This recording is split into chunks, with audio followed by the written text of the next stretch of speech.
Bienvenidos a Trago y Medio. Soy Claudia González y este es un podcast de Viva la Boca. Mi intención en la primera temporada de Trago y Medio fue la de incorporar la máxima variedad de perfiles profesionales que forman parte del universo en torno al trago en España para hacer una foto del sector lo más amplia posible. Se logró, en gran medida, pero quedó fuera el que es uno de los roles imprescindibles dentro de la industria. Se trata del elemento conector entre las marcas y sus clientes, que aunque trabaja fuera de la barra, a veces se cuela en esta y que es también responsable de poner en valor el producto que defiende y de transmitir todas sus posibilidades como ingrediente a la hora de elaborar un cóctel. Correcto, hablamos de la figura del Brand Ambassador. Precisamente para conocer a fondo qué es una Brand Ambassador y cuál es su misión, cuento hoy con la compañía de M. Otero, mejor Brand Ambassador en FIBAR 2023, bartender y actual Brand Ambassador de Álvarez Brands. Esta conversación sucede en la planta baja del maravilloso 1862 Dry Bar, en la calle del Pez. Aquí mi agradecimiento, Alberto, por prestarnos el escenario para esta grabación. Antes de entrar en materia, voy a pasar la conexión a Palma, donde Borja va a hablaros de la salsa que ha preparado para esta ocasión.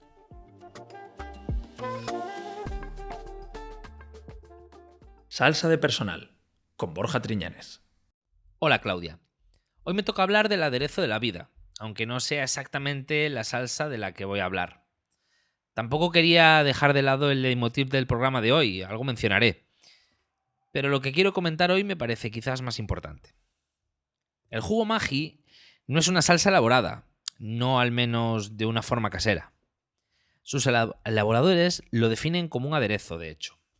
Pero he llegado a la conclusión de que si la salsa de soja, la Worcestershire, son salsas, esta también. ¿Por qué hablar de esto? Bueno, pues porque esta salsa no va de nada, no es exigente. Está cuando la necesitas y te acompaña tranquilamente cualquier plato que te apetezca. Digamos que esta salsa es como tu mejor amiga y que nunca te va a dejar tirado. Y todo eso porque quería hablar de la amistad. Yo os digo que no voy a ser yo el que haga un alarde de las amistades dentro del entorno laboral. En ese aspecto consideradme asceta. Las amistades rápidas devienen en problemáticas diversas. Pero considero que trabajar en el mundo del bar te hace entender las relaciones de otra manera. Obligados a alternar, por nuestro trabajo, claro, con desconocidos, llega un momento en el que puede llegar a ser complicado el discernir entre lo que es una amistad y lo que no. El tiempo pasará y las cribas se irán haciendo solas. Las amistades serán entonces un preciado subproducto de la forma que tenemos de relacionarnos con nuestro entorno laboral en el más amplio sentido de la palabra, o sea, la industria. Son estas relaciones las que generan un sector sólido. Amigos, compañeros unidos por una profesión en la que el respeto está sobreentendido y la confianza es plena. Dado mi apego con el colectivo bartender madrileño, pongo un ejemplo. ¿Sería esta industria la que es hoy si la amistad entre Carlos Moreno, Diego Cabrera y Mario Villalón no fuese la que es? Y para los que no lo sepan, fueron los líderes de esa renaissance de la coctelería en Madrid, allá por el 2010. Mi siguiente pregunta es, ¿hubiesen llegado tan lejos? Y a ambas preguntas os digo que creo que la respuesta es sencilla. Es estar cuando lo necesitas, esa confianza profesional, ese impulso desinteresado porque el bien común es más importante que el individual. En resumidas cuentas, la amistad, pues ¿qué queréis que os diga? A mí me recuerda a ese jugo Maggi. También me podéis preguntar si me paso de holístico y de nuevo la respuesta es muy sencilla. Tuve la suerte de vivir en dos industrias, la de Madrid y la de Palma. La de Palma la estoy viendo nacer y crecer y es prometedora, la verdad, y estoy muy contento de pertenecer a ella. La de Madrid ya tiene una edad. Tuve la gran fortuna de juntarme con gente increíble allí y uno de ellos es nuestro invitado de hoy. Si tuviese que describirle, la palabra sería polivalente. Viene de un contexto humilde, pero de alta alcurnia intelectual. Y no sabéis cuántas veces eso me ha servido como alimento para el alma y para sobrevivir al frío del invierno madrileño. Excelente y meticuloso, pero capaz de remangarse y meterse en el fango. Amante de la belleza y de lo más sórdido, si es que ahí, en esa sordidez, no está la mayor de las bellezas. Pero todo esto es secundario. Siempre es alguien que ha tenido una palabra de ánimo. Ya no conmigo, sino con cualquiera de los sedientos que se cruzaron en su camino. Y ahora os lo pinto como una especie de mesías. Abro paréntesis aquí y dejo para quien lo quiera entender que el hábito no hace al monje. Y si no, mirad el pelo que lleva. Pero es un tío de carne y hueso, con sus defectos y sus taritas, que tiene como superpoder saber dos cosas. ¿Dónde tienen los pies? Y que entre todos hacemos más. El triunfo vino cuando una empresa decidió que un tío formado, que tenía la industria, que la había currado y vivido bien desde dentro, era la persona idónea para su negocio de ventas. Un brand ambassador. ¡Qué genialidad!, ¿no? Bueno, esto ya había ocurrido antes.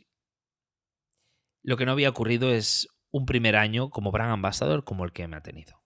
Muchas gracias, Claudia. Una semana más.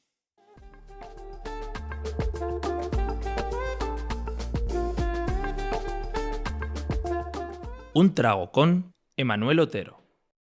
Bienvenido a Trago y Medio, M. Gracias. Y 1.000.000 de gracias por venirte a los micros conmigo en esta segunda temporada. Máximo placer y lo sabes. Me hace muchísima ilusión que estés aquí y contar contigo. Como es tradición en esta casa, vamos a empezar preguntando quién es M. Otero. Vale. Y me gustaría saber un poco de dónde vienes, ¿no? Cómo llegas al mundo de la coctelería, que sé, a estas alturas ya sé que no era tu primer camino, fue un camino que llegó después. Y bueno, luego entramos un poco en por dónde has pasado, dónde has trabajado y cómo llegas a Álvarez. Vale, vamos a intentar resumirlo para Bueno, que primero, tampoco, ¿quién es M. para Otero? que tampoco se convierta esto en un monólogo infernal. Bueno, yo soy de profesión bartender. Si tuviera que definirme como profesión central, soy bartender desde hace unos 10 años. 11 ya. 11 años.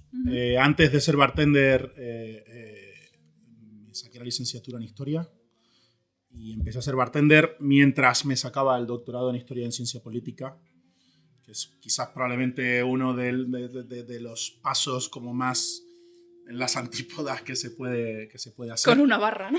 Correcto. Al final todo fue una serie de causas que van una tras otra. Me quedé fuera del acceso a la beca de investigación en historia por 5 centésimas, 0.05, y empecé a trabajar detrás de una barra. Ya lo había hecho con anterioridad en el bar familiar, poniendo chupitos infames en la ciudad de Granada cuando tenía 18 años, pero nunca me lo había planteado como una profesión en serio. Y en ese momento, pues, bueno, a media jornada empecé a trabajar para costearme el doctorado. Y en el segundo año de doctorado hubo un momento como de transición o de quiebre, por decirlo de alguna manera, un milestone, como suelen decir los anglosajones, sí, un punto, ¿no? en el que tuve que elegir en qué dirección iba. Vale. Y acabé decantándome por el mundo de la barra, ya no solo por el hecho de trabajar detrás de una barra, sino todo lo que había detrás y que yo tampoco conocía hasta que empecé a profundizar en el... ¿No te lo podías imaginar todo lo que has descubierto después? No, porque al final, bueno, yo en el momento en que empiezo a trabajar de esto me formo. Yo estudié en Dream Motion, que es una escuela de coctelería, que en Sevilla además era bastante potente. En Sevilla, ok. Sí, porque empiezo en Sevilla.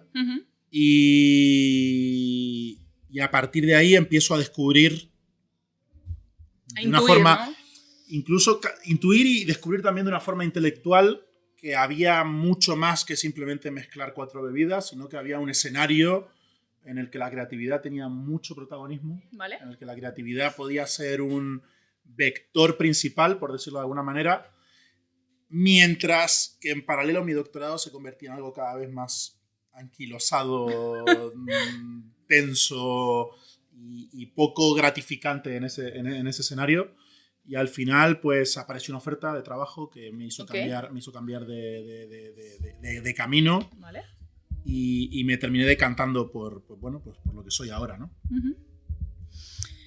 Desde esa formación en Dream Motion en Sevilla, me acabas de decir que han pasado 11 años en esta década y un poquito. Sí. ¿Por dónde has estado? ¿Por dónde has pasado? ¿Dónde has estado de Sevilla? Vale, yo empecé... ¿En qué momento vienes a Madrid, por ejemplo? Mira, yo empecé en Sevilla en un bar que se llamaba Gigante Bar, que estaba en la Alameda de Hércules, que quien conozca la ciudad sabe que es un poco como el epicentro de la modernidad sevillana, para lo bueno y para lo malo.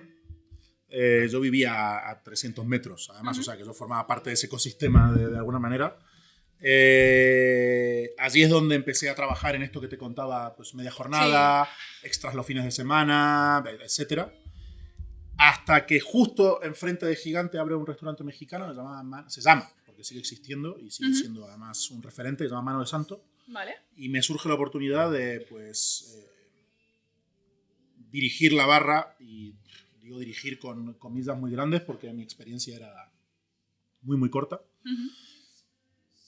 Y era un trabajo ya que me implicaba, pues, un compromiso jornada completa, muchísimo más intenso, y que me obligaba a tomar una decisión sobre a dónde quería ir. Me voy a Mano de Santo. En Mano de Santo es como mi primera experiencia desarrollando una carta dentro de los pecados de juventud, ¿no? Por decirlo de alguna manera. Y de Mano de Santo me voy a Grupo Premier. El Grupo Premier siempre ha sido como la gran cantera de bartenders en Sevilla. Vale. Me fui a Premier Marqués de Paradas, que era especialista en whisky, con el que junto... Yo siempre digo que he tenido como 3 grandes mentores. El primero fue Alessio, que era mi encargado en Gigante. David Mármol, que fue mi encargado en Premier Marqués de Paradas. Y ya con el salto a Madrid en 2016, Carlos Moreno en Grupo La Rumba. Vale. Que es cuando vengo a Madrid, 2016, aterrizo en Grupo La Rumba, aterrizo en Habanera, en su año de apertura. Eso era literalmente la Academia Militar. Era tralla buena todas las noches, a un nivel que yo no había experimentado nunca. Es más, fue un gran momento también de humildad con mi propia habilidad, porque te dabas cuenta que todavía no habías vivido de verdad un high volume asesino. Copas, cócteles, en una barra isla, en el sitio más de moda de Madrid en 2016. Porque Habanera, además no había nada como Habanera. En 2016 yo creo que era la punta de lanza de lo que se ha convertido Madrid luego como fenómeno hostelero, por decirlo de alguna manera. Vale. Y yo me acuerdo de trabajar en la isla de arriba y tener 500 personas a tu alrededor, y mientras hacías un cóctel tenía una persona cogiéndote del hombro para pedirte un gin tonic, y éramos 6-7 personas en esa barra y era complicado de domesticar. Luego Carlos me dio la oportunidad de dirigir el proyecto de Peyote San, que fue la apertura que se hizo justo al lado de Habanera. Y ahí fue, digamos, donde desarrollé lo que yo considero que son mis habilidades como gestión de equipo y como gestión de bares, y aprendes un poco todo lo que hay detrás de la cortina, ¿no? Por decirlo de alguna manera. De Peyote San me fui a Jingo Sky Bar, al Sky Bar que está en el VP Plaza España, en un hotel 5 estrellas, ya de manager, ya con más Excel, más elementos, digamos, de gestión, un equipo muy grande, 12 personas, solo en barra, más pues, la gente que estaba en sala. Y de Jingo el siguiente paso fue, pues, la fundación de La Tuerta, que creo que es el punto central de la carrera, que fue el bar que fundamos 4 socios. En la parte de coctelería, Cisco Rodríguez y yo, que ya llevábamos mucho tiempo trabajando. ¿En qué año estamos ya? Hemos empezado en el 16 de Habanera. ¿Para Tuerta, cuánto tiempo pasa? Mira, si hasta la tuerta va a cumplir 5 años. Estamos en 2024, 2019. Vale, okay. Claro, abrimos el 4 de julio de 2019. Okay. Y pues bueno, si todos tenemos la cronología en la cabeza, en marzo de 2020 pues el mundo se fue un poco a la mierda para todos. Un poco bastante. Fue un momento bastante complicado iba a decir para la hostelería, pero sería egoísta simplemente decir para la hostelería. Fue un momento muy complicado para los seres humanos. En general, para la especie. Y el proyecto de La Tuerta, yo fui parte de este proyecto hasta hace 1 año y medio, aproximadamente. Creo que desarrollando conceptos muy bueno, interesantes y en su momento revolucionarios. Está feo que lo diga yo, pero creo que... A mí me han hablado, yo nunca llegué a ir a La Tuerta estando tú, pero recuerdo que yo llegué a Madrid en septiembre del 21 y ahí hay un momento en el que hay una carta vuestra. Lips. Que hay diferentes personas dentro del sector, bartenders, no bartenders, etcétera, que me han hablado de tragos de esa carta como algo, como tipo, qué pena que esto no lo probaras, ¿no? Ya. O sea, que esa fue tu última carta en no, La Tuerta. ¿O todavía lancé Seeds, que era la segunda. Esto era un proyecto de 3 años, que era Lips, Seeds and Roots. Eso es. Llegué a lanzar Seeds, pero no la defendí porque se quedó defendiendo Marcos, que era mi segundo y es un maravilloso ser humano. Pero Lips fue el punto de inflexión del discurso que queríamos construir en la tuerta. Vale. Nos cargamos la fruta en su totalidad. Eso es lo que me han contado. Extracción de sabor de las hojas, de distintos tipos, aromáticas y de árboles. Y bueno, pues intentar abanderar humildemente, ¿no? Un movimiento que creo que todavía sigue siendo mayoritario en la coctelería mundial, que era el minimalismo. Cristalería, cócteles con mucho sabor, muy definido, sin espectáculo, donde el contenido brillaba muy por encima del continente. El continente solo era un vehículo para que el contenido llegara al cliente, ¿no? Y bueno, la tuerta fue mi último proyecto como hostelero, por decirlo de alguna manera, y fue cuando ahí fue la transición, como siempre digo, el paso al lado oscuro. Sí, yo te he escuchado usar esa expresión. Con Álvarez Brands. Esa es mi siguiente pregunta, ¿no? ¿Dónde estás ahora? Como brand ambassador. Como brand ambassador. Vale, pues esto empezó con bueno, Álvarez es una empresa familiar, como bien señalaste, que lleva más de 30 años operando como distribuidor. La empresa la funda el padre, Eleuterio Álvarez, el padre de mi jefe actual, de Álvaro, y bueno, de mis jefes actuales, de Álvaro y de Javier, que son hermanos. ¿Y que han seguido con él? Mira, Álvarez empezó como unos supermercados en Las Navas del Marqués, provincia de Ávila. Ok. Vale, o sea, nos vamos a salir completamente del centro y nos vamos a ir a la periferia para contar esta historia, ¿no? Empezó como un supermercado en Las Navas del Marqués. Luego el padre de Álvaro empezó a trabajar con la distribución de brandies. Ok. Que si piensas es como la categoría que ahora menos se te ocurriría, ¿no? Pero sí. Y a partir de ahí se empezó a convertir en una distribuidora de destilados. Ok. Y hace pocos años Álvarez sale de Ávila, que es su territorio fundacional, y llega a Madrid. Okay. Y aquí es cuando yo creo que Álvarez se convierte en lo que es actualmente ahora, que es un gran distribuidor de destilados, ¿no? Que ha ido creciendo exponencialmente a lo largo de los años y que desde hace unos pocos años atrás decide apostar y dar un salto más. Álvaro tiene como una gran obsesión, que creo que es positiva, que es que hay que cambiar el discurso de la distribución. La distribución de alcohol es un escenario que suele ser como muy gris. Se suele hablar de las marcas y de los bartenders, pero la figura intermedia, que es la que hace que todo funcione, suele estar fuera de la discusión porque suele ser como, ¿cómo decirlo? Como un actor de servicio, por decirlo de alguna manera, ¿vale? Entonces Álvaro, desde su posición de distribuidor, considera que hay que cambiar el discurso de lo que es un distribuidor y hacia dónde tiene que ir una distribuidora. Y en ese ímpetu de cambio de discurso se mete en la aventura de la importación. Y para ser justos, Álvaro empieza a importar un producto que fue un bombazo y que está completamente lejano de los centros de coctelería, que es Salitos. Álvaro coge Salitos en la pandemia, cuando parecía que todo se iba a desmoronar. Imagínate, una empresa que distribuye alcohol en pandemia es como un cero absoluto. Sí, no habiendo hostelería. Entonces Álvaro empieza a buscar ideas y coge la importación de Salitos, que es un fermentado de frutas con sabores. Uno a blueberry, a fresa y bueno, ahora tenemos otro de mojito.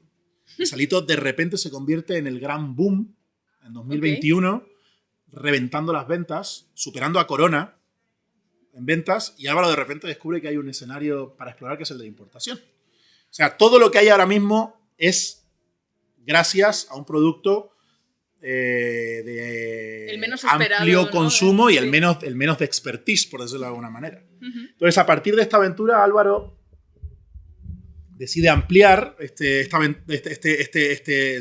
escenario y empiezan a entrar marcas. Cuando yo entré en Álvarez Brands, había, contando con Salitos, 5 marcas. Okay. Ya a día de hoy, con cosas que van a llegar, estamos en 13-14. Wow. 2 años. Bueno, 1 año y medio, no llegamos a 2 años. Yo hago 2 años en octubre de este año. Entonces, pues bueno, evidentemente hay una intención de ampliar. apostar por por este escenario, y sobre todo hay una transición de un producto de alto consumo, que sigue siendo nuestro caballo de batalla, evidentemente, por la construcción de una importadora que apuesta por productos, y voy a utilizar una frase que has utilizado tú mucho el año pasado, del nicho del nicho. Bueno, esa frase no es mía, Sí, bueno, pero adoptada. la has popularizado tú. Es de François, si mal no recuerdo, ¿no? Sí, correcto. El nicho del nicho del nicho. Eso es. Y empezar a traer productos que emocionen a los profesionales de la industria y... Pensando en ellos. Pensando en ellos. Dando cariño a esa Y sobre parte. todo también, voy a ser completamente sincero, que nos emocionen a nosotros. Somos un equipo muy amplio, somos un equipo de diferentes expertise, pero todos nos movemos mucho en el terreno de la emoción. Porque al final esto es negocio, pero la emocionalidad y la humanidad siempre están en primer plano. Entonces, bueno, Álvarez Brands a día de hoy, que es lo que hago ahora, que soy brand ambassador de Álvarez Brands, que es a donde íbamos a llegar, que me he marcado aquí un circunloquio bastante importante, pues queremos posicionarnos como esa importadora que trae productos diferentes, disruptivos, vanguardistas, creativos, y que le ofrece a la industria también una alternativa, ¿no? Exactamente, y dárselos a las personas que creemos que van a utilizarlos, que son los bartenders en primera línea, aunque evidentemente no nos cerramos ahí porque el negocio es más amplio que eso. Más amplio. Siempre hablamos después de entender quiénes sois cada uno de vosotros, el lugar en el que estamos. Como M ahora mismo ha dicho, él ya no es hostelero, ya no tiene un bar, lo que hemos hecho ha sido pedir un espacio prestado, y Alberto amabilísimamente nos ha dejado esta zona debajo del Dry Bar, 1862 Dry Bar en Calle Pez, que yo creo que es un lugar que ha sido cuna, ¿no?, de una generación de bartenders en Madrid, y algo que en el tiempo que llevo observando la escena veo que se repite y se repite, es que la gente que trabaja en la industria viene aquí a beber en su tiempo libre, ¿no?, o a celebrar, o a incluso... no como algo excepcional, sino como algo cotidiano, ¿no? Entonces, bueno, pues creo que es un lugar muy acertado para charlar contigo. ¿Algo que tengas que decir de este lugar? Pues mira, es el primer sitio. Sabía que tenías algo que decir. No, claro. O sea, cuando llegué a Madrid hay 3 sitios. Vale. Y te cuento 3 anécdotas cortitas para no volvernos demasiado locos. El Dry Bar, durante una feria que creo que por entonces se llamaba Mixology Trends, y puede que me esté equivocando, estamos hablando de 2016, después de una feria, aquí viví mi primer sarao de industria heavy, con todos los bartenders de España aquí metidos, enloquecidos, disfrutando, bailando, con una para mí de las figuras centrales de lo que ha sido el bartending madrileño detrás de la barra, que es Jesús de los Mossos, que es... Además de ser un gran amigo mío, creo que es una persona que fue muy importante en la construcción de lo que es ahora la comunidad de bartenders en Madrid. Segundo, Angelita, que fue el primer sitio real que pisé cuando llegué a Madrid. Y Mario Villalón, que me enamoró y me sedujo y sentí que quería ser su amigo desde que lo pisé. Y luego, yo siempre digo que tuve la suerte de vivir ese Salmón Gurú incipiente en calle Echegaray cuando a nadie le importaba, y poder sentarme en la barra a hablar con Diego Cabrera, porque todavía éramos muy pocos los que le visitábamos, y fíjate dónde estamos ahora, ¿no? Evidentemente para Diego la transición ha sido muchísimo mejor, pero evidentemente me acuerdo que estaban Nacho, Mariana Murad y Diego Cabrera, que por cierto, y sin olvidarnos de Alberto Fernández, que está ahora en Momus, que estuvo haciendo como unas prácticas, ayudas aquí en Salmón Gurú. En Salmón, perdón. En Salmón Gurú. Y era como el epicentro, formar parte de ese epicentro de lo que luego es, pues quizás el proyecto de hostelería con más renombre a nivel internacional de Madrid. Pero yo recuerdo haber ido a ese primer Salmón Gurú y que Diego me contara sus anhelos, sus lo dice objetivos. Ahora y se sonríe muchísimo, como que le brillan los ojos acordándose de ese No, momento. claro, porque pensar en Salmón Gurú vacío creo que es algo que es imposible para cualquier persona que haya pasado por Madrid en los últimos 3 años. O que haya hecho fila, ¿no? Para porque tomar es que tú vas a Salmón Gurú cuando abre y dices, Salmón Gurú para mí. No.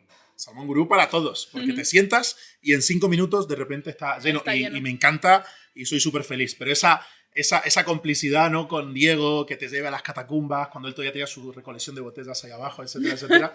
Pues fue algo como muy valioso. Y el Dry, ya te digo que fue como ese primer epicentro de decir, vale, aquí es donde me he metido, ¿no? Soy parte de esto. Claro, porque en Sevilla estabas siempre un poquito en la periferia, ¿no? No era lo mismo. No era exactamente lo mismo. Y de repente llegas a Madrid y yo siempre diré lo mismo. Madrid fue un sitio extraordinariamente amable para los que llegábamos de fuera, para incorporarnos a la escena, ¿no? Por decirlo de alguna manera. Nunca termino de encontrar cuál es la palabra adecuada. La industria, la escena, el gremio, tal. Me parece que todas son un poco ligeramente pedantes, pero bueno, al final tenemos que entendernos de alguna manera.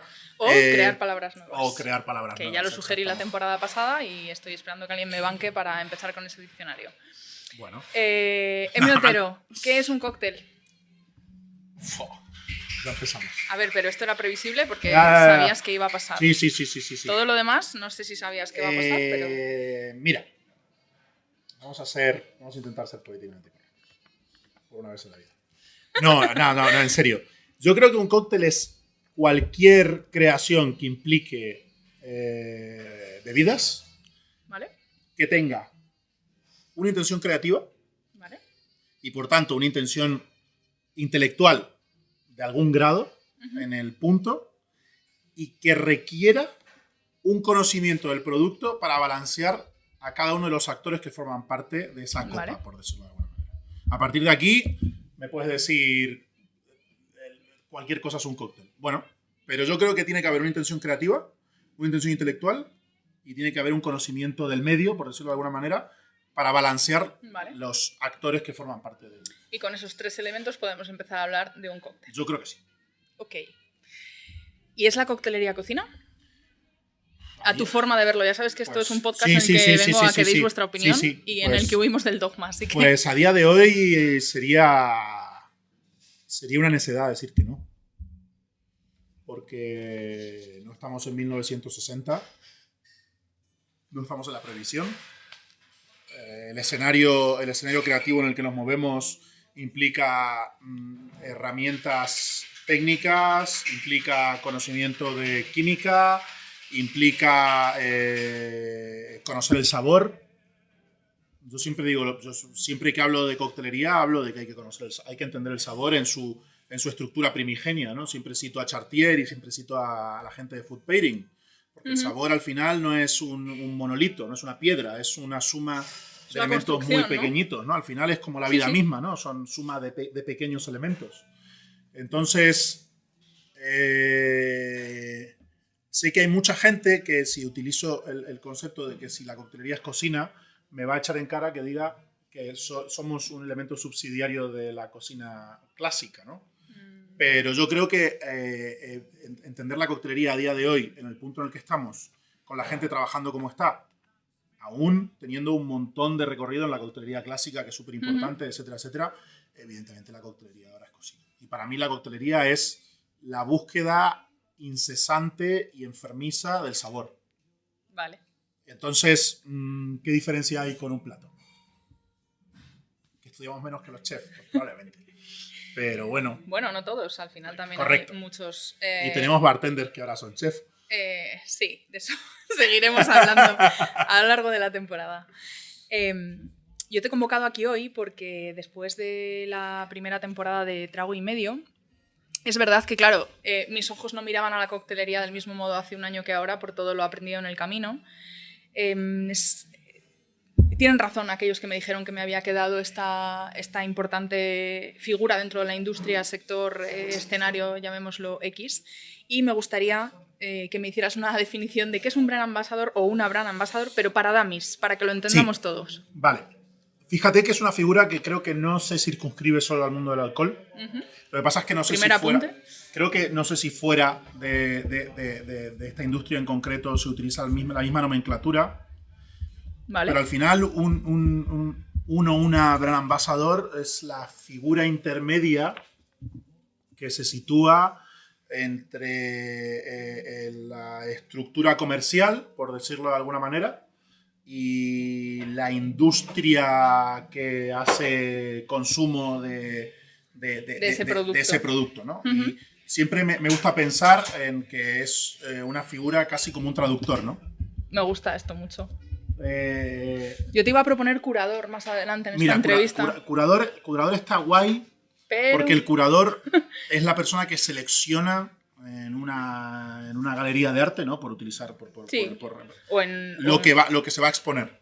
No todos los brand ambassadors tienen la suerte que tengo yo, que es que pueden curar aquello que representan, ¿no? Luego entraremos más a detalle en eso, vale. Que me he anticipado un poco, quizás porque tú trabajas para una importadora y distribuidora, ¿no? Claro, mi figura es un poco más compleja, por decirlo de alguna manera, pero sí es verdad que el brand ambassador al final es esa figura intermedia.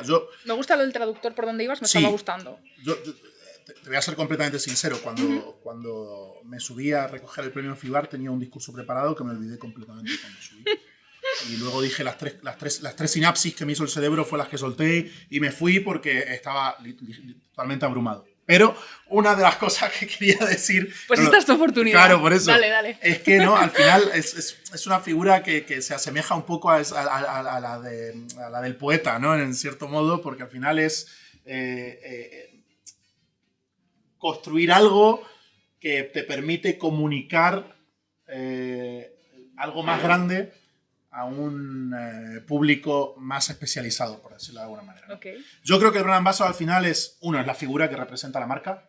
En mi caso es más complejo. La cara visible también, claro, ¿no? En mi caso es más complejo porque son muchas marcas. Bueno, pero de todas. Pero al final vas haciéndote también. Es más, tú analizas a los brand ambassadors que son de solo una marca e incluso tienen un dress code, una voz. Tienen la voz construida por la marca que tienen que representar. Acorde al look and feel, me imagino, de esa marca. A mí se me ocurre, o sea, para mí el epítome de todo esto es Hendrix. Esa Hendrix, que es una marca que tiene un potencial de look and feel, como dices tú, tan potente que es que su gran ambasador tiene que ser un actor más de la construcción de la marca. Yo tengo la suerte y el privilegio de poder construir las marcas en sincronía, ¿no? En presente continuo, por decirlo de alguna manera. Totalmente. Entonces, al final, pues la marca se embebe un poco de mí y yo me embebo un poco de la marca y en mi caso concreto quizás es menos impostado y no busquemos la parte negativa de impostado, sino que es más orgánico, por decirlo de alguna manera. Entonces, por simplificar, yo creo que el brand ambassador es el que traduce las necesidades comerciales de una marca a las necesidades creativas del bartender en este caso. Ok. Y bueno, entendido esto, ¿en qué consiste tu trabajo? Porque yo ahora que te conozco un poco más, creo que no hay 2 días iguales en tu agenda. La figura del brand ambassador, el papel de un brand ambassador, estamos hablando con alguien que, como tú has dicho, representa más de una marca, luego per se ya no va a haber 2 días iguales, pero igual que el año pasado le decía a Mario Villalón, ¿cómo es un día en la vida de Mario Villalón? Que yo necesito entenderlo, ¿cómo es un día en la vida de un brand ambassador de Álvarez Brands? Cuando empecé hace 1 año y medio, mi compañero y partner in crime absoluto, que es Aarón, que le mandamos un saludo y un abrazo enorme desde aquí. Siempre. Me dijo cuando empecé a trabajar, te van a pasar 2 cosas.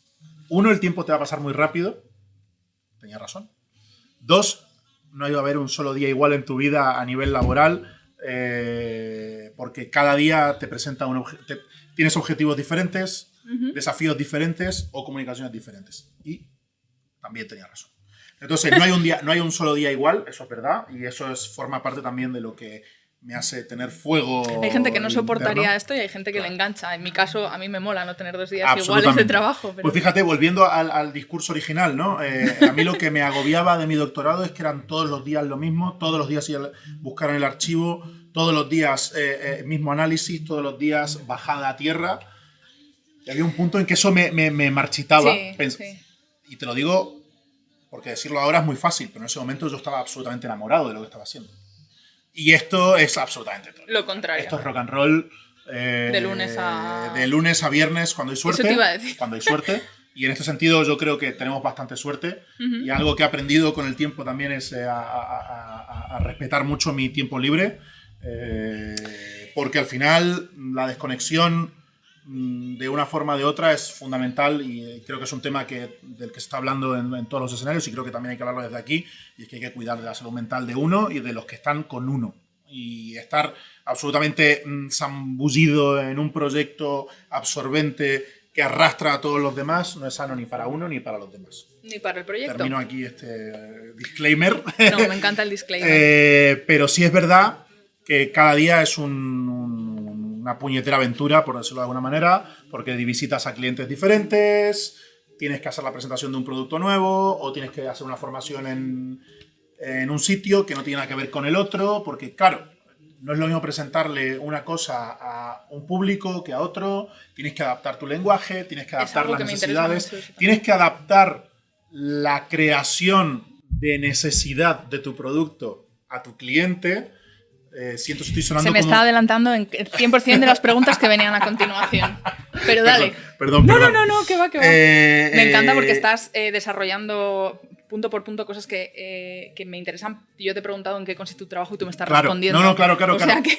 Y esto suena como muy mentalidad de tiburón, de todo generar necesidad y tal, pero no es verdad. Al final, la publicidad es generar necesidades en el otro, ¿no? O sea, bueno, y las ventas se hacen generando necesidades. Exactamente. No vamos a engañarnos. Entonces, no es lo mismo el generar la necesidad al sujeto A que al sujeto X, que tienen objetivos creativos, vitales y emocionales completamente diferentes.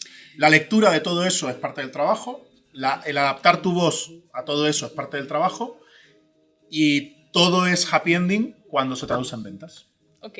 Que ese es el gran objetivo, evidentemente, en cualquier transacción comercial. Aunque mi figura sea como la más romántica, estamos siempre hablando de una transacción comercial. Sí, efectivamente. Y bueno, quiero decir, tú tienes trabajo porque la distribuidora para la que trabajas vende, ¿no? Si no, sería todo un poco complicado. Efectivamente, sí.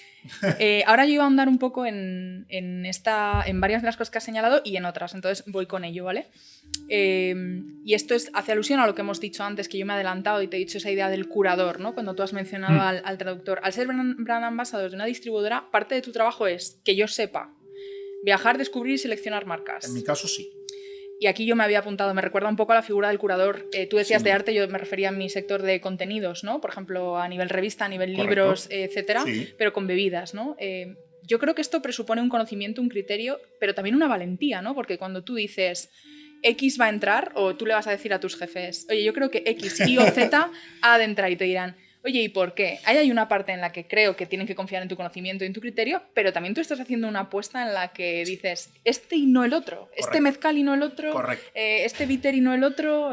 Mira, tengo además el ejemplo perfecto. ¿Vale?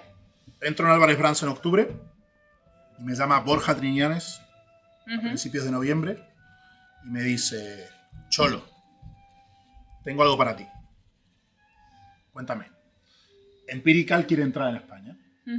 Y en la ecuación estaba nuestro amigo Joe Lewis White, que además Joe Lewis White y yo habíamos competido en la Bacardi Legacy de 2018, que finalmente gané yo, pero fue como súper reñida y nos hicimos muy amigos. Vale. Joe Lewis estaba en este punto en Alemania, en Berlín, y él estaba trabajando para Empirical. Empirical es una marca que yo llevaba siguiendo muchos años. Para quienes no sepan quién es Empirical, ¿puedes hacer un mini resumen? Sí. Voy a utilizar el eslogan de la marca para construir primero, que es Empirical es una compañía de sabor, y a partir de aquí decir que Empirical es una compañía que se dedica a destilar sabores, utilizando todas las técnicas necesarias para que ese sabor se exprese en forma de destilado de la forma más precisa posible. Es la explicación como más sintética y contundente que he encontrado. Pero a mí lo que me enganchó de Empirical la primera vez que te escuché hablar de ello, y creo que una de las veces primeras que bebí Empirical fue en ISA. Sí, ISA ha sido siempre un gran partner para nosotros. Efectivamente, es que no pertenecen a una categoría concreta. Ninguna. Y esto me revienta a mí el cerebro muchísimo. Porque tú al final, cuando construyes la categoría de destilados, tienes como tienes unas a las que acudir, ¿no? Vodka, ginebra, ron, whisky, destilados de agave. Brandy, bueno, hay más. Pero ellos no se pueden clasificar ellos en no se uno de esos clasifican cajones. En ninguna, no, porque en todo ellos controlan todo el proceso de la selección del grano para fermentar, el elemento al que le va a dar sabor, la forma de fermentación, la forma de destilación, la gradación alcohólica y cualquier acción post, como puede ser un envejecimiento o el añadido de, pues en el caso de Symphony 6, que se le añade, me sale la palabra en inglés, almizcle, perdón. Vale. Y se tinta de color naranja por una cuestión de construcción del producto. Ellos controlan absolutamente todo. Entonces no se puede categorizar de ninguna manera porque no es ningún tipo de destilado tal y cual los hemos estudiado o hemos conocido desde el principio. Esto desde que lo conocí y me lo explicasteis me apasiona, porque a mí, que me gusta meter todo en categorías, algo que no quepa en ningún lugar o abra una nueva puerta. También hablamos con Esti Merino el año pasado, ¿no? Lo de abrir nuevas categorías. Bueno, ella estuvo colaborando con ellos durante mucho tiempo, y cuando cogimos la marca, ella fue una de las primeras personas que me dijo, hostia, qué guay, qué gente tan interesante, ¿no? Claro. Retomamos la historia en la que me ibas a poner el ejemplo. Entonces, de que me llama Borja, tú sabes que Empirical tiene necesidad de entrar en España, bueno, tenía que entrar o la en voluntad, España, perdón. Y yo le digo a Álvaro, Álvaro, llevaba menos de un mes en la empresa, tengo una marca que me gustaría que importásemos. Y me dice... Esto va por lo de la valentía, ¿eh? Vale, sí, acordaros. Sí, no, pero vamos. Me dice, vale. Le digo, se llama Empirical. Y me dice, vale. ¿Y qué es? Le digo, siéntate. Entonces, hago todo este proceso sintético para explicar la marca que tengo hoy, en 2024, no lo tenía hace 2 años, porque yo tampoco había desarrollado... Sí. Y yo recuerdo a Álvaro mirándome y diciéndome, ¿y esto exactamente para qué sirve? No, esto a los bartenders... Claro, ¿qué uso se le va a dar? Le va a ser muy guay. Creo que a nivel de posicionamiento como marca nos va a permitir demostrar cuál es nuestra filosofía, etcétera, etcétera. No llevaba un mes en la empresa. O sea, me mira y me dice, ¿tú crees que lo vamos a vender? Digo, sí. Tuvimos otra conversación así como interna más tal. Me dice, ok. Claro, y yo de repente me veo en un trabajo que no había hecho nunca, defendiendo una marca que de verdad creía que podía ser la hostia, pero que realmente no sabía hacia dónde iba a ir. Una marca que es objetivamente cara porque es cara. Porque ¿no? Ha de serlo, ¿no? Al final es las imposible cosas... que no lo sea. Y tiene un alto precio, porque ¿Vale? al final, para mí, caro es aquello que por lo que pagas mucho y no te satisface. Tiene un alto precio. Vale, me gusta esta puntualización. Y de repente ahora me dice, pues venga, va, nos reunimos, pum, pum, y lo acabamos cerrando. Llega el momento de presentar la marca y me dice, ¿qué quieres hacer? Y ahora... Le digo, quiero coger las cocinas del subsuelo del Hotel Edition para retomar la idea de que Empirical se creó una cocina en Copenhague. Es una cocina que no está en absoluto habilitada para eventos, pero quiero juntar allí a 30 bartenders con bebidas de Mario Villalón y que la magia suceda. O sea, imaginaos Álvaro mirándome con cara de... Vale. Pero pasó. Y otra vez me dijo que sí, y pasó. Con ayuda de Roberto, además de Amarguería, que me ayudó mucho para ponerme en contacto con Edition. Y le digo, y luego vamos a hacer la fiesta en Gurula. Con este bartender, con Joe Louis Wild, que viene de Berlín, no sé qué, no sé cuánto. Y me dice, bueno, pues tira. Ya que te voy a decir. Álvaro llega a un punto y dice, bueno, tira. Y así empezó esta aventura, que acabó pues con el galardón de mejor nuevo producto de destilados en FIBAR, y con un producto que creo que se ha sentado dentro de la industria, en el que llevamos creciendo desde que lo hemos cogido, y que pues a mí me llena de alegría cada vez que veo los datos y digo, joder, estamos y que forma avanzando. parte de tragos muy chulos en diferentes Correcto. Lugares, ¿no? Entonces, esto habla de valentía, no de talento, ¿eh? O sea, no pero yo me quiero refería... que penséis que yo aquí me estoy poniéndome una capa de, guau, soy el visionario, soy aquí el más grande, ¿no? Simplemente fue como, pues sí, hay veces que tienes que tirarte el triple. Y que hacer una apuesta. Apostar. Y sobre todo tienes que trabajar en un sitio en el que te permitan hacer esto. Bueno, esto era lo siguiente que yo iba a decir, que aquí no conozco a Álvaro personalmente, pero esos 2 síes o esos 3 síes seguidos también son muy valientes, porque otro te para... No, el valiente es él, porque el que paga es él. Claro. De aquí paso a lo siguiente y me lo has dejado justo a huevo. Podemos seguir con Empirical o con el ejemplo que quieras, porque creo que otra de las cosas que he entendido que hace un brand ambassador y que me gustaría que explicaras aquí es indagar o imaginar futuros posibles para esa bebida. Sí. Cuando hablo futuros posibles, a mí me encanta pensar en la vida, en el trabajo, en lo que sea, la cajita de los futuros posibles, sí. ¿No? Todo lo que yo podría llegar a hacer que pasara, y luego hay cosas que obviamente escapan a nuestra voluntad y no podemos controlar. Pero en los futuros posibles, ¿qué es lo primero que piensas cuando has probado algo que sabes que te gustaría poder vender, como te sucedió con Empirical? Estás ya como elaborando mentalmente, porque claro, tú eres bartender, o sea, eres alguien capaz de elaborar mentalmente con ese paladar mental que tenéis vosotros, sin necesidad de estar haciéndolo, digamos, en el momento, ¿no?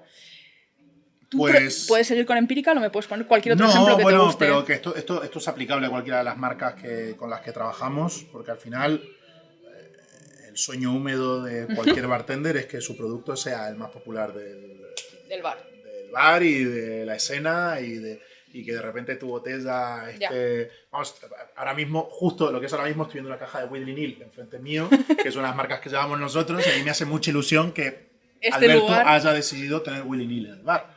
Porque al final son como las victorias, ¿no?, que hay en tu trabajo. Mira, yo me imagino futuros posibles, me imagino quién puede utilizarlo, cómo puede utilizarlo. Me equivoco en el 50% de los casos, porque al final la calle te pone en tu sitio, siempre. Me gusta este apunte. Y me gusta también hablar con la gente que considero que tiene algo que decir dentro de la industria, con la botella en la mano y decir, cuéntame. Y que o sea, es como testear con gente, digamos, en la que confías. O que me expliquen qué sienten ellos cuando tienen el producto en la mano, o qué piensan que se puede hacer. Porque al final, pues cada uno pues, tiene una forma de pensar la bebida, ¿no?, por decirlo de alguna manera. Y hay veces que crees que tu producto va a ser el ganador y el líder y el mejor, y te encuentras con que la gente o no lo entiende o no le gusta o no comparte contigo ni lo estético ni lo ético, por decirlo de alguna manera, ¿no? Entonces, pues claro, o sea, cuando tú coges una marca nueva y empiezas a representarla, en tu cabeza todo es fuegos artificiales, todo es éxito, todo es... Son futuros cajas. Posibles optimistas, ¿no? Siempre, Y luego llega la claro, realidad. Claro. Y luego la calle, como te digo, te pone en tu sitio. Puede haber elementos como el precio, como matices de sabor, como los cientos de compañeros que hay trabajando que también hacen muy bien su trabajo. Porque claro, uno muchas veces se embarca en la aventura pensando que es el único player. Y de repente te das cuenta. Y es importante saber que no. De repente te das cuenta. Claro que lo sabes desde un principio, pero llega un punto en el que te das cuenta que hay 100 personas más trabajando, peleando por su propio producto. Que en muchos casos es igual de bueno que el tuyo, o mejor, o peor. Pero que tienen sus herramientas, tienen sus contactos, tienen su emocionalidad con las personas, tienen sus relaciones humanas con las personas. Entonces, pues claro, no siempre puedes ganar la batalla. O sea, pensar que puedes ganar todas las batallas sería absolutamente utópico. Ahí me llevas, es que lo está haciendo fenomenal, me está pasando por la escaleta, me lo has dejado huevo otra vez, que es otra labor de un brand ambassador, es comunicar. Acabas de hablar, has dicho relaciones personales, eso se traduce en relaciones públicas muchas veces, ¿sí? Hacer lo que en inglés llamamos PR. Que no es otra cosa que convencer para vender, sea una bebida o cualquier otra cosa, ¿no? ¿Qué tipo de presentaciones se hacen a la industria? Yo he tenido la suerte de estar en unas cuantas, sí. Pero para quienes no hayan podido estar y nos estén escuchando, ¿cómo presentas? Tú convocas un evento, que normalmente suele ser en un bar, puede ser en otro escenario, acabas de hablar de las cocinas del Edition, por ejemplo, y a partir de ahí... Estoy muy orgulloso de ese evento, creo que sí. Proud. A partir de ahí, ¿qué información facilitas? ¿No? Porque yo te he visto presentar un perfil organoléptico de una bebida, te he visto hablar de sus características, de su categoría, de sus posibilidades, pero también creo que hay una parte importante que a mí, que cuando voy a estas presentaciones lo hago un poco como comunicadora, periodista, no porque vaya a comprar el producto y a mezclarlo, sino porque me estoy informando, hay una parte de historia, de contexto, de autor, de método de elaboración. Y me gustaría saber, dentro de esta parte de comunicación PR, oye, igual el storytelling, que a los comunicadores a veces se nos echa mucho en cara que tiramos demasiado de storytelling para contar una historia o en ocasiones para vender algo, ¿no? ¿Cuánto peso tiene dentro de esa labor? Vale. Empieza por donde tú prefieras. Vale. A ver.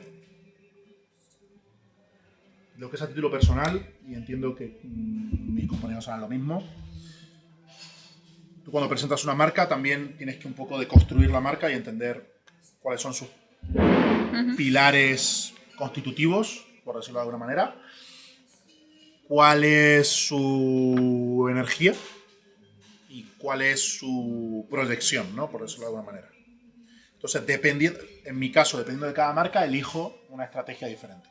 Vale. Hablábamos de lo de recrear la cocina de Copenhague en las cocinas del Edition para presentar Empirical. En el caso, por ejemplo, estoy pensando en una de las presentaciones que viniste tú, que es la de Adriático, del Amaretto. Lo que hicimos al final es ir a un restaurante italiano con una estructura estética que respondía a la propia marca, montando un una merienda, que lo llamamos la Gran Mesa Adriática, pues bueno, pues una merienda con productos italianos, etcétera, sí. etcétera. Estuvo muy chula esa presentación. Entonces, al final, tú lo que buscas es algo estético que responda a la propia marca. Eso es creo que es una parte importante. ¿Vale? 2, en mi caso, y por lo que creo que también genero credibilidad cuando presento un producto, intento bajar a lo que dices tú, al organoléptico. O sea, ¿qué es esto? Vale, o sea, el sabor y cómo este sabor puede encajar en una construcción de una bebida. Exacto. Y yo a esto le dedico mucho tiempo, porque es algo a lo que le he dedicado mucho tiempo a lo largo de mi carrera.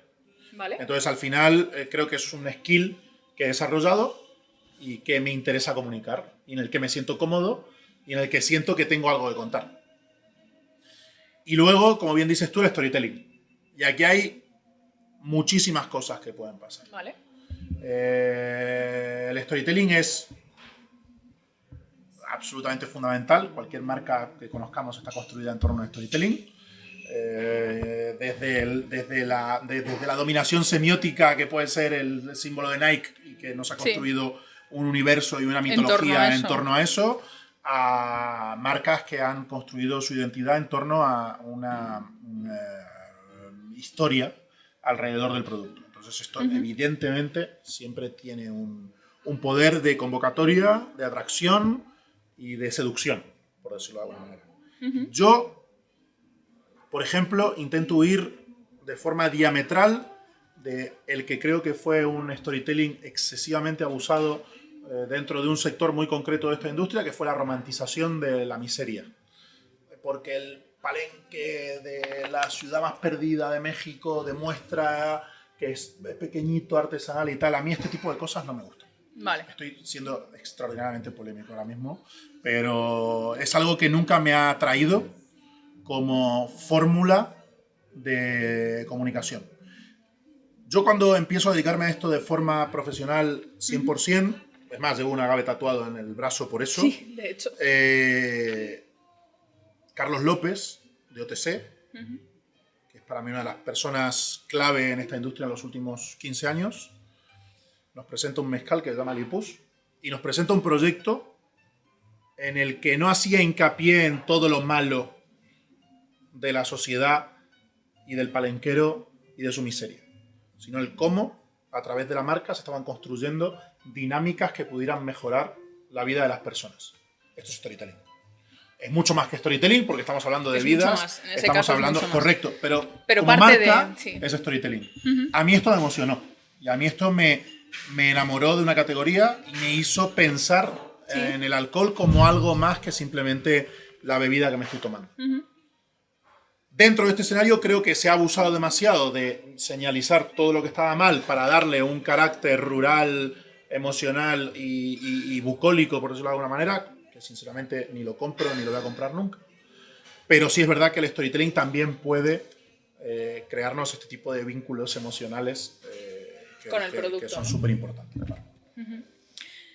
A la hora de organizar eventos, promocionar bebidas, ¿cómo es esa organización? ¿Qué busca la marca? En este caso, Álvarez. Y dentro de Álvarez, cada una de las marcas que forman parte del catálogo. ¿Qué busca el cliente? ¿Qué buscan los bartenders? También entiendo que tienes que conocer bien para imaginar las posibilidades de un producto y saber a quién has de vendérselo o con quién has de incidir más. Has de conocer a su cliente final e imaginar quién bebe en su bar. Porque hay miles de bebedores en Madrid, solo en la ciudad de Madrid, ¿no? Con perfiles diferentes. Sí, y cada uno acude a un bar más que a otro, a lo mejor, porque le gusta más. Entonces, ¿cómo es esta organización para cubrir lo que necesita saber un bartender, lo que necesita saber o proyectar lo que verá el cliente de tu cliente, ¿no? El cliente final de esa marca? ¿Me explico? Sí. Vale. Sí. Yo tengo una suerte y que también se enlaza con la pregunta anterior, y es que el 100% de los productos que represento son productos en los que confío, porque o he participado en su selección o porque ya aún estando elegidos considero que son productos de alta calidad. Vale. Entonces, en este sentido, yo a título personal tengo muchísima suerte. No sé si esto se puede aplicar a todos mis compañeros. Pero yo la entrevista te la estoy haciendo a ti. Por eso. Entonces yo parto de la premisa de que yo cuando me siento en esta mesa a hablar con un hostelero, todo lo que le voy a contar me lo creo. Vale. Y esto Descarga a nivel mucha de presión, discurso, ¿no? te da como una fuerza y una potencialidad muy potente. Ok. ¿Vale? Que valga la redundancia. A partir de ahí tú también tienes que entender qué tipo de coctelería hace cada casa, como dices tú.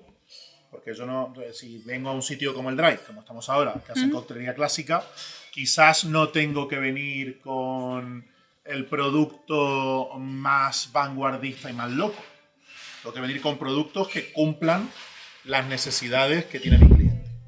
Y luego, lo que es el discurso hacia el cliente final de mi cliente, Sí. Está bien explicado. Eso es. Eso es lo que yo me refiero. Es un potencial de llegada mucho más complicado. Porque aquí lo que tienes que hacer es comunicarte con el bartender o la bartender y que ella sea tu pivote que se comunica con el cliente final. Como marca, llegar al cliente final es siempre el ejercicio más complicado. Vale. Más complicado y más caro. Si lo analizamos en términos de publicidad. Sí. En cambio, permear en el gusto de la persona que le da de beber al cliente final Entiendo. es el escenario como más accesible, correcto. Iba a decir pragmático, pero no, es accesible para llegar a esas personas. Vale. Entonces, es un doble ejercicio. Entender qué le vas a ofrecer al cliente que visitas, entendiendo lo que hace y el cliente que tiene, y luego ser capaz de seducir, permíteme utilizar esta palabra, a ese o esa bartender para que utilice tu producto, se sienta bien con tu producto y sea, en última instancia, también un embajador de tu producto. También. Porque al final, si tú consigues que la persona que trabaja detrás de la barra del Drive se sienta... Voy a utilizar Willy Neal, que es una marca que está aquí. Perfecto. Es una de las marcas, aquí tenemos bastantes marcas, por suerte, pero bueno, tengo la caja ahí, lo veo y me acuerdo. Si yo consigo que el bartender del Drive, cuando un cliente le pide un gin tonic, siempre le recomiende Willy Neal, estoy haciendo negocio. Y estoy consiguiendo mi objetivo final, que es llegar al cliente final. Has conseguido un impacto doble con tu trabajo, digamos. Es más, que mi botella de Willy Neal esté en el Dry también me permite esa teoría de son 1000 impactos, ¿no? O 10.000 impactos, nunca me acuerdo, que es de publicidad. Que es que si sé cuál dices, pero yo tampoco sé el Si número. tú ves una marca X veces, se te queda grabada en la cabeza. Sí. Mira, yo siempre digo lo mismo. Yo cuando era chico bebía White Label. ¿Sabes por qué bebía White Label? Porque es la que habías visto. Porque hacía la publicidad Quentin Tarantino. Que era la que más habías Y prestado yo veía atención. Quentin Tarantino Claro. con White Label. ¿Qué pedí yo cuando me fui a tomar mi primer whisky con Coca-Cola? White Label con Coca-Cola. ¿Por qué? Porque el fucking Quentin Tarantino me decía que me bebiera White Label. Entonces yo entiendo que esto funciona, ¿vale? Entonces, está probado, claro, está probado. Entonces, que un producto esté en un sitio de alta rotación, donde hay muchos clientes potenciales, donde hay mucha gente con interés por la bebida, hace que se traduzca en esa llegada al cliente final. La realidad es que no me había planteado, dentro de todo lo que me había planteado para hacerte esta entrevista, a tu cliente, o sea, el bartender o la bartender como un embajador de tu marca, pero ahora lo has dejado muy claro y creo que... Yo lo fui cuando era bartender y entiendo que hay muchas personas que trabajan conmigo y que se sienten cómodas con lo que les podemos ofrecer como marca, como personas y como generadores de situación, por decirlo de alguna manera, porque al final también somos generadores de happenings, por decirlo de alguna manera, como para que defienda mi marca por encima de otra. Hay cientos de miles de marcas en el mercado. No, claro, está claro. Cientos de miles. Siempre decimos que hay hueco para todos y es verdad, pero al final nuestro trabajo es intentar ser la marca que más defienden nuestros clientes potenciales, ¿no? Ahí está el objetivo. Y tengo una curiosidad. ¿Hay algún tipo de servicio como postventa? Es decir, ¿tú te pasas por aquí de vez en cuando a ver cómo están funcionando los productos que tú has vendido? Sí. Vale. Al final preguntas qué tal, cómo la gente cómo reacciona con tu producto. O sea, tu relación con tu cliente no acaba en el momento de la venta. Hay un seguimiento. No, para nada. Y siempre hay un seguimiento. Esto es ignorancia pura, chicos, y chicas que estéis escuchando ya supierais esto. Esto ha sido como una curiosidad que tenía yo. Y vuelvo a la idea anterior. Esto es un negocio profundamente humano. Y si desapareces y la relación humana se deteriora, tu relación comercial se deteriora también. Entonces, muy importante esa punto. Tienes que estar para las personas. Para ti es impresionante, no, imprescindible, condición sine qua non. ¿Haber sido bartender o tener experiencia como coctelero para ser un buen brand ambassador? Por todo esto que acabamos de hablar, a los hechos me remito. Acabas de hacer una enumeración de una serie de tareas y de habilidades que yo te pregunto si se pueden tener sin haber pasado antes por una barra. Creo que haber pasado por una barra te da una sensibilidad Has hablado de especial para tratar con el cliente o con la persona, por no clientelizar tanto la relación, que al final parece como demasiado frío. Pero es verdad que hay grandes brand ambassadors que no han pisado una barra nunca. Y hay grandes brand ambassadors que han hecho grandes trabajos sin haber sido bartenders. En mi caso, creo que son condiciones absolutamente coordinantes. El haber sido... El brand ambassador que soy depende de... O sea, es absolutamente dependiente del bartender que fuiste. Y... ¿hay alguna, si escucháis una coctelera es porque ha comenzado el servicio en el Dry y arriba hay gente bebiendo muy bien y muy a gusto? Nosotros también. Nosotros también. ¿De qué te ha servido o te ha influido de alguna manera tu carrera universitaria, tu formación? ¿Han llegado a vincularse en algún momento con, has dicho ese bartender que fuiste? Me da un poco de pena porque es como ya en pasado total. No, bueno, vale, sí, yo es que ya conocía al M Brand Ambassador, entonces no conocía al M Bartender, pero ¿hay algo de esa carrera? Quiero decir, yo estudio una carrera que no tiene nada que ver con lo que hago ahora y sin embargo reconozco cosas de mi yo de relaciones internacionales, de mi yo internacionalista en todo lo que proyecto, ¿no? ¿Tú te reconoces? Sí, asiente con la cabeza para los que no estáis viendo el vídeo. Voy a decir una cosa que es súper pedorra, ¿vale? Pero bueno, adelante. Me la vas a aceptar porque nos tenemos cariño. Mi carrera, ¿sabes qué? ¿Cuál es? Siempre digo lo mismo, un atleta desarrolla los músculos, un pintor desarrolla la creatividad y la tangencialidad del cerebro. La historia te da dos skills que son fundamentales y que creo que pueden servir para cualquier trabajo que realices. Okay. Leer rápido y pensar rápido. O sea, analizar. Correcto. Entonces, mi carrera me ha ayudado a estar donde estoy. Yo creo que al 100%. Porque al final llegas... en ese M me encanta de 2000, esta respuesta, tío. ese M de hace 10 años que está empezando a mezclar cosas y de repente le coge el primer libro de coctelería y él, en vez de leerlo en un mes, lo lees en 4 horas. Procesando la información que estás leyendo. Entonces empiezas a desarrollar todos esos skills. Al final esto es un trabajo... Cuando lo llevas a sus últimas instancias, es un trabajo, me atrevo a decir que con una carga intelectual bastante potente. Porque entender el sabor, entender la correlación del sabor, entender el balance de sabor, entender la matemática del balance de sabor, implica un proceso intelectual... Totalmente. Que no lo voy a equiparar con los grandes procesos intelectuales de la historia, pero, oye... Existe, está implícito. Entonces, al final, la historia...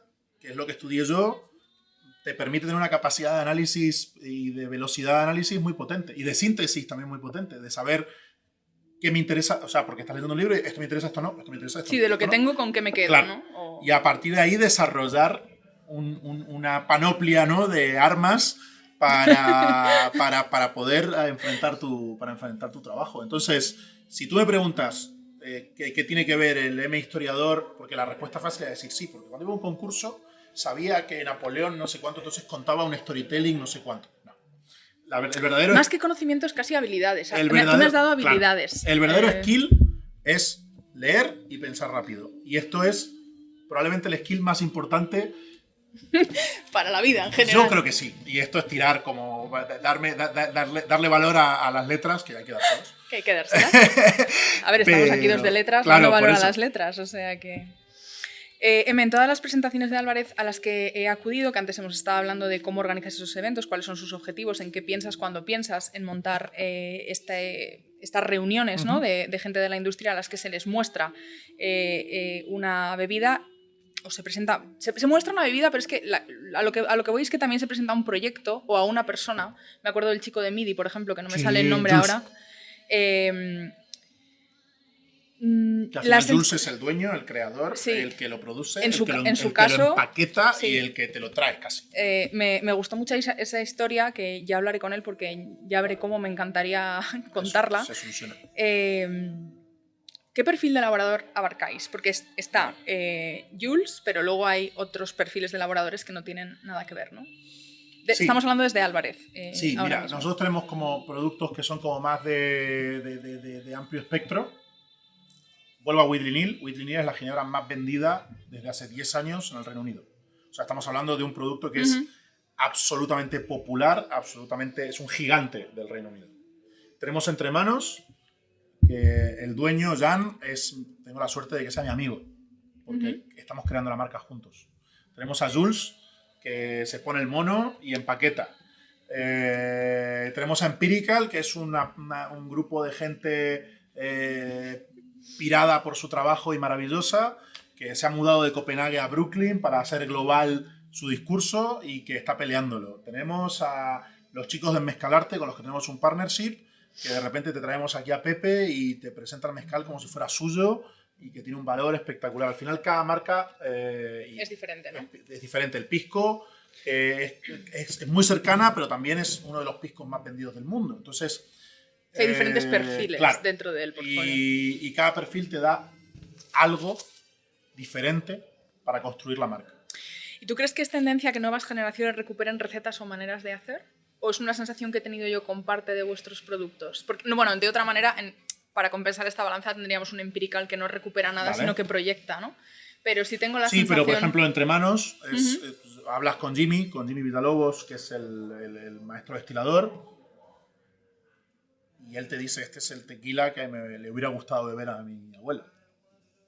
Súper orgulloso. Pero con todo el conocimiento técnico desde su abuelo hasta el día de hoy, para aplicado. Que este tequila se produzca de una forma más, y permitidme la palabra, sostenible, energéticamente, laboralmente. Sí, a nivel de procesos, en todo ello. No estoy hablando de hadas de colores, estoy hablando de que... Joder, da muchísimo miedo en esta industria la palabra sostenibilidad, en la gastro en general, ¿eh? O sea, es como que cuando utilizas... pero que una palabra esté manida... de bullshit. Sí, pero eso es como si nos hubieran robado una palabra que en realidad tendría sentido aplicar. Nos han robado tantas cosas. Continuamos. ¿Y tú crees que es más fácil vender una bebida clásica o una bebida con la que se elaboran tragos clásicos? Es decir, algo que la gente conoce o una innovadora / creativa que aporta algo nuevo, inédito, que ese bartender hasta ese momento dice, ¿pero qué me estás contando? ¿Cómo me puedes traer esto? Pero quizás incluso la labor de divulgar esa bebida es más complicada porque tienes que superar una barrera, ¿no? Sí. Pero ¿qué es más atractivo, más fácil para la venta? ¿Lo que ya se conoce o el gusanillo por lo que está por conocer? Esto me da mucha curiosidad. El gusanillo de lo que está por conocer tiene un doble trabajo, que es explicarlo y que lo entiendan. ¿Vale? Porque al final volvemos a las skills estas iniciales, ¿no? De que para trabajar productos vanguardistas y rompedores, al final la persona que lo trabaja tiene que entenderlo. Totalmente. Y no siempre es fácil explicarlo y que lo entiendan. Mientras que un destilado mucho más conocido es más fácil de permear. Es más fácil de permear, pero también te produce un escenario en el que la competencia es infinitamente más feroz. Pienso en la ginebra. Por ejemplo. La ginebra es un producto que todo el mundo entiende. Es un producto que a nivel de storytelling creo que ya no tiene nada que contar. Porque ya está todo contado. El alambique en no sé dónde, en la destilería en Londres. Mi tío era no sé qué, no sé cuál, pero it's fucking gin in the end, ¿no? Sí, tiene un recorrido limitado. Claro, digamos. Y es un producto que tiene un storytelling absolutamente limitado, pero sigue siendo líder de ventas. Ok. Con diferencia. Por tanto, de consumo. Correcto. Pero claro, ¿cuántos players hay en el mundo de la ginebra? ¿100? ¿200? ¿1000? No sabría decirte. Sí, que la competencia es mucho más feroz. ¿Cuántos players hay en mi categoría de Empirical? 0. No existe la competencia. Claro. No se ha creado. Y analizas los valores de venta y evidentemente Empirical se queda muy por debajo de la ginebra. Sin tener players con los que competir. Sí. Entonces, tú me dices, ¿con qué te quedas? ¿Con este producto que se tiene que pelear contra 1000? ¿O con este producto raro, nicho del nicho del nicho, que no sé cuánto. Pues yo, sinceramente, para tener la vidilla que tengo en mi trabajo, me quedo con los dos. Okay. Tengo la ginebra para pegarme cabezazos contra la pared y tengo mi empirical o mi D para generar tendencia o dinámicas creativas completamente diferentes. ¿Es la marca la que caza la tendencia o es más un ejercicio de escuchar al bartender y proporcionar la herramienta para que eso suceda? Hostia, es una pregunta muy buena. Es una pregunta muy buena y muy complicada. Porque, ¿qué fue primero, el gin tonic o Por eso el te boom de la pregunto a ginebra? ti, basados en tu experiencia. Claro. Mira, hay todo un ecosistema dentro de la industria del alcohol, que podemos llamarlo los 4 o los 5 grandes, las 5 grandes multinacionales, que tienen millones y millones de euros para gastar en marketing. Y en el mundo en el que vivimos actualmente, millones y millones de euros en marketing generan necesidad. Más o menos, dependiendo de la calidad del director de marketing de cada una de las empresas. Pero generan resultados de venta, ¿no? Entonces yo creo que hay ballenas, por decirlo de alguna manera, que arrastran la marea. Vale, ok. Y eso es absolutamente impepinable, correcto. Indiscutible. Es que es así. Y lo podemos ver en muchas categorías. Se me ocurre la ginebra hace 10 años. Se me ocurre Aperol en estos últimos 3 años. Pegándose en una categoría tremendamente agresiva como es la de la cerveza. Porque Aperol se pelea con la cerveza, no con el whisky.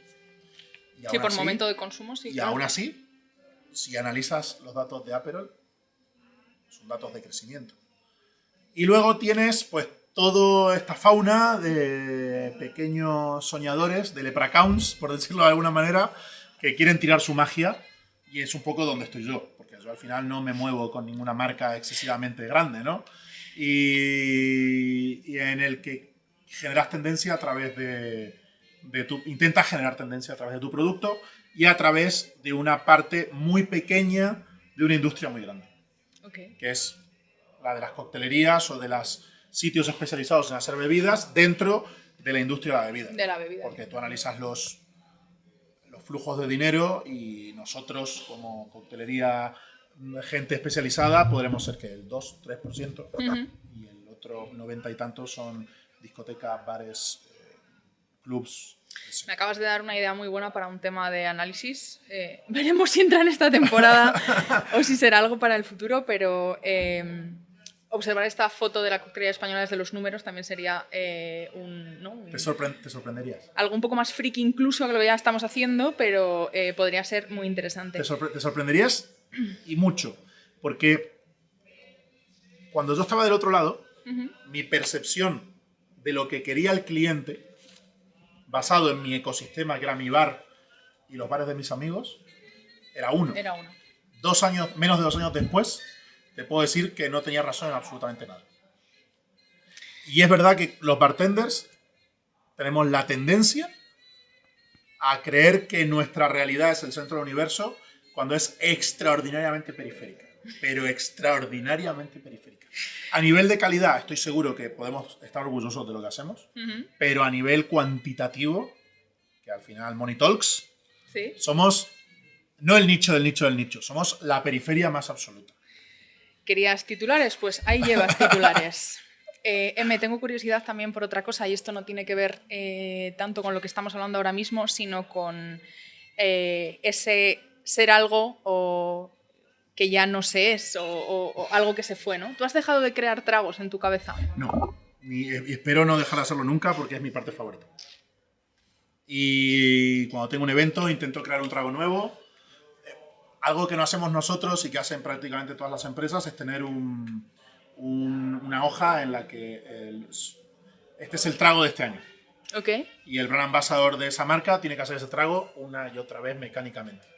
Nosotros, y toco madera, todavía no hemos llegado a ese punto y espero que no lleguemos nunca, porque yo en cada evento intento hacer un cóctel nuevo. Sí, eso sí lo he visto. E intento... A ver, repito fórmulas ganadoras, vamos a ser sinceros. Idiotas no somos, porque ¿no? hay cosas que sé que funcionan y que me gustan. Y claro, yo ahora muchas veces o hago toda la producción unas horas antes del evento en el bar en el que voy a hacer el evento, o la hago en mi casa, y en mi casa no tengo herramientas. Entonces he pasado de tener un bar con una Rotavap a tener que luchar por ver dónde hago mis producciones. Entonces, a que tu sistema y tus recursos cambien constantemente, claro, ¿no? Y mis prioridades en el día a día. Y quizás el día que tengo un evento tengo 3 o 4 cosas diferentes más que hacer. Y el hacer una producción para el evento no puede ser mi prioridad por una cuestión de balance, todo lo que ¿no? hay que hacer, ¿no? Claro. Entonces, ¿dejas de crear tragos? No. Y espero no dejar de crear nunca, y espero no dejar de pensar en cómo crear tragos nunca. Porque al final es lo que más me gustaba y lo que creo que me daba valor en el momento en que también estaba detrás de una barra. Entonces, al final es algo que quiero proteger. Okay. Estoy llegando al final, me da muchísima pena. Tengo alguna preguntilla más para ti y esta me interesa mucho porque tus ojos son unos ojos viajeros. Y hemos mencionado que viajar es una parte muy importante de tu trabajo. Sí. Recorriendo cómo recorres España, me interesa mucho tu visión general de esta foto de la coctelería española en la actualidad. Y me gustaría que me respondieras a cómo crees tú que le late el pulso al sector ahora mismo. Marcha pasa, ¿qué diferencias ves entre zonas? El año pasado hemos tratado de hacer hincapié y este año lo haremos también, de abordar parte de los márgenes, salir de Madrid y de Barcelona. Y ya si nos da tiempo y me haces el colofón final, ¿qué tienen que ver Madrid y Barcelona y en qué son totalmente distintas? Vale. Voy por partes. Vamos a empezar con el pulso del sector. Bueno, hay 2 centros que los acabas de nombrar tú, que son Barcelona históricamente, ¿Sí? en su proyección hacia afuera, y Madrid históricamente en su proyección hacia adentro. Vale. Yo llegué hace 2016, 8 años a Madrid, y la Madrid de las bebidas no tiene absolutamente nada que ver en 2016 con 2024. Ha habido un crecimiento exponencial. Hay que ser realistas y todavía el pulso fuerte sigue estando, creo que nos gusten o no nos gusten las listas, o creamos o no creamos en las listas. El bar número 1 del mundo ha estado en 2 años consecutivos siendo bares diferentes en Barcelona. El restaurante número 1 del mundo está en Barcelona, a 500 metros del bar número 1 del mundo. Esto es fuerte, que Disfrutar y Sips, claro. Drinkery House estén a menos de 5 minutos. Exactamente. Y mi casa estaba entre los dos. Es muy claro, fuerte, es como tío. un hub muy bestia que celebro muchísimo. Sí, tenemos que celebrar sin ningún tipo de duda. 1, porque está en la península, y 2, por romper la hegemonía de lo anglosajón. No ya solo en la bebida, que esto es algo que hay que hacer no solo en la vida de la comida, sino en la vida general. Pero bueno, no voy a entrar en esto. Le sale el historiador. No, sí. Pero sí es verdad que creo que lo habla hispana. Cuando hablo de lo habla hispana es de lo latinoamericano, de lo español, lo peninsular, porque Portugal creo que también tiene mucha fuerza. Creo que ha cogido como una atracción potentísima. Tenemos a Handshake, que es el bar número 1 de Norteamérica, y que por muchas razones y también por cariño a uno de sus dueños, bueno, a los 2, que los quiero muchísimo, creo que puede ser el bar número 1 este año. No lo sé, pero es un anhelo, ¿no? Por decirlo de alguna manera. México, Argentina, que al final es mi país de origen, ¿no? Y también me da un puntito de orgullo. España, Portugal, Brasil, que no es habla hispana, pero es latinoamericano por sectorizarlo. Colombia, Chile, ¿no? A nivel global hay un cambio en el centro. Hay un latido latino. Porque antes era Londres, Nueva York, Singapur. Londres, Nueva York, Singapur. Está Dubái, porque en Dubái pasan cosas y pueden permitirse que pasen cosas. Entonces, extrapolando eso a lo nacional, evidentemente Madrid y Barcelona son centros. Creo que son muy importantes. Ya os has diferenciado muy bien. Creo que son los 2 mercados por los que hay que apostar. Si tuviera que analizártelo en términos puramente económicos, el mercado por el que hay que apostar es Madrid. A nivel negocio, Madrid está muy por encima de Barcelona a día de hoy. A nivel negocio. Vamos a intentar diferenciar todo esto. Pero a nivel ético, estético y discursivo, hay que hablar de todo lo que pasa alrededor. Porque al final te pones a contar y tienes al Niño Perdido en Valladolid, a Moonlight en Zaragoza, a Niebla en Salamanca, a Grupo Jimbo en las Islas Baleares, a Naked and Famous en Sevilla, y el patio en Pola de Siero, 6. Y te estoy diciendo 6 coctelerías que pueden ser top de España, que no están ni en Barcelona ni en Madrid. Sí, que le rodean contextos completamente distintos, además. Y desde mi posición intento siempre luchar porque estos discursos periféricos tengan centralidad, ¿no? Porque al final creo que es importante, porque al final el foco, tú trabajas para prensa y lo sabes.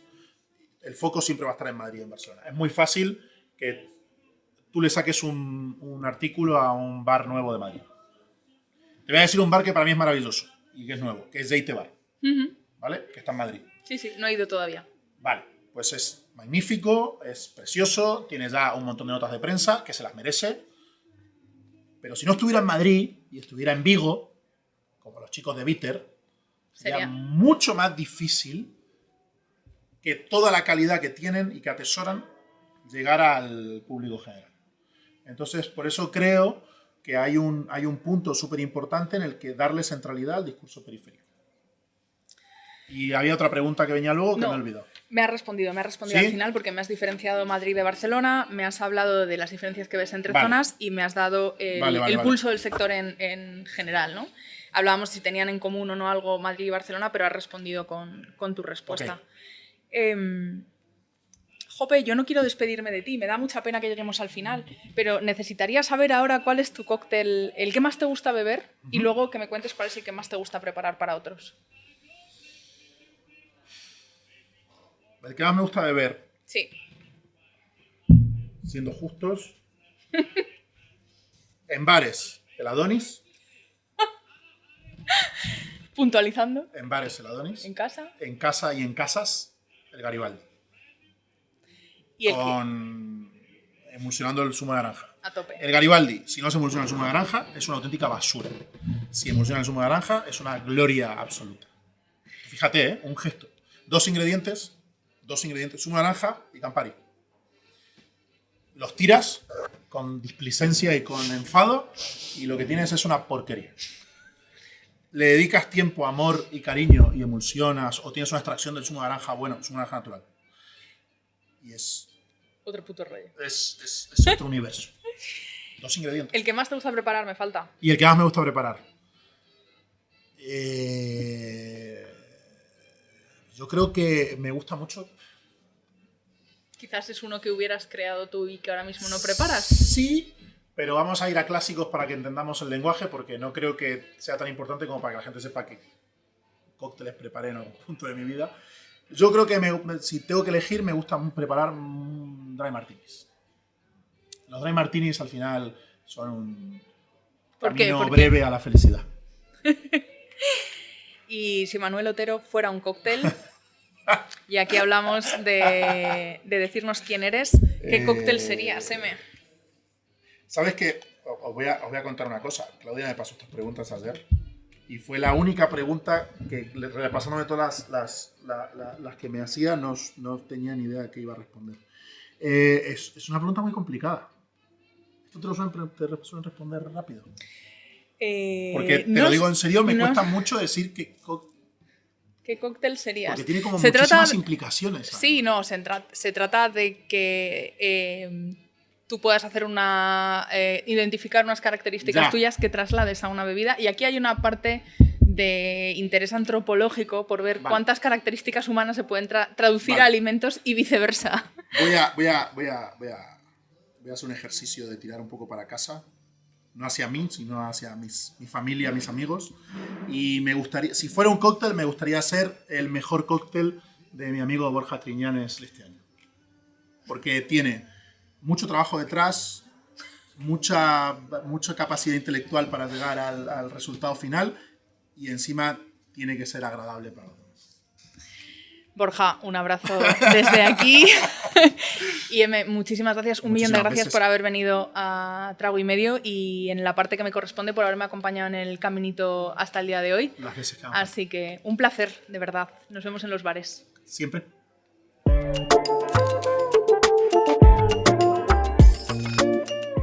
Un trago a solas, con Claudia González.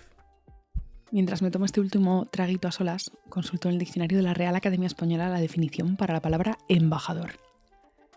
Su primera respuesta hace alusión a la persona con el mayor rango en el servicio diplomático, que representa ante otros estados al estado que la nombra. Las distribuidoras y los bares no son embajadas de estados, ya lo sé, a pesar de los paralelismos que podamos llegar a hacer aquí, pero me asalta una idea. ¿Os imagináis algo así como la diplomacia del bar? Y en caso de existir, ¿tendría esta algo que ver con los brand ambassadors? Sin duda, la capacidad de interpretar un escenario y de negociar en el marco de una relación sólida está implícita en ambos gremios, tanto en la hostelería como en la diplomacia. Había fijado en mi reflexión el verbo representar, sacado de esa definición, en tanto encaja con la labor profesional que M lleva a cabo en Álvarez Brands cuando es su voz de cara al sector, ya sea en eventos, en presentaciones y, bueno, por supuesto en cada negocio hostelero de España que visita, que sé que no son pocos. Cuando ya la tenía escrita en mi papel en blanco, me ha dado por prestar atención a la segunda acepción que la RAE hace del concepto de embajador y que resulta ser la de emisario.